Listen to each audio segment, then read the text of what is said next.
Sir, paano nag-arrive yung decision na sumurrender siya at ano ang um, naging arrangement nung sinabi niyang susuko siya voluntarily dito sa company? Tumawag siya sa akin kahapon nung lumabas yung electronic warrant. At sabi ko, best na mag-surrender ka na. At tinanggap naman siya rito sa CIDG. Doon siya nag-voluntary surrender. Siya po mismo yung tumawag sa inyo, wala pong intermediary. Wala na.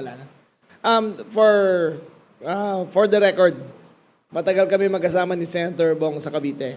Ang anak niya ay naging vice governor ko. Ang anak niya ngayon ay vice governor ng pamangkin ko. We've been lifelong friends ever since the 1980s. Matagal na kami magkaibigan. But duty calls, there are no exceptions to the rule. Ang pag sinabi ng sandigan to arrest him, I advise him to, ang best ko na magawa is to advise him to surrender peacefully. Sigurado dyan, sir, may mga mag-iisip, malaking tao, baka special treatment ito. How would you respond? Special treatment? Oo. Well, number one, ang sandigan na magdidesisyon kung saan siya ilalagay. So, dati kasi dito, nakita niyo naman, may special treatment.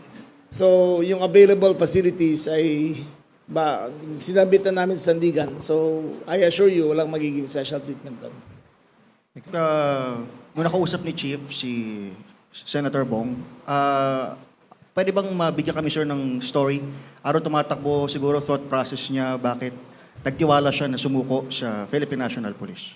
Kung ako rin naman, magsusuko ko basta may warrant of arrest ako eh. Kasi katulad kay Atong Ang, basta magkapersahan ng arrest, hindi mo na alam kung ano mangyayari. Tingnan nyo to. He has 20 firearms. Di ba? Voluntary siya nag-surrender.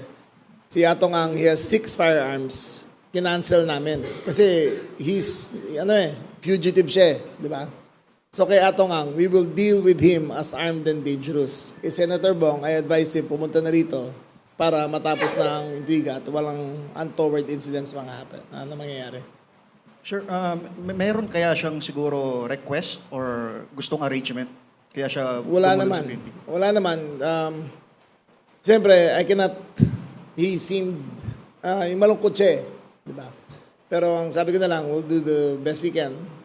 Ako personally, maghahatid sa kanya papuntang Sandigan Bayan. At ako, pagdating doon, i-hand over ko na siya sa officer of the court. Sila na ang bahala.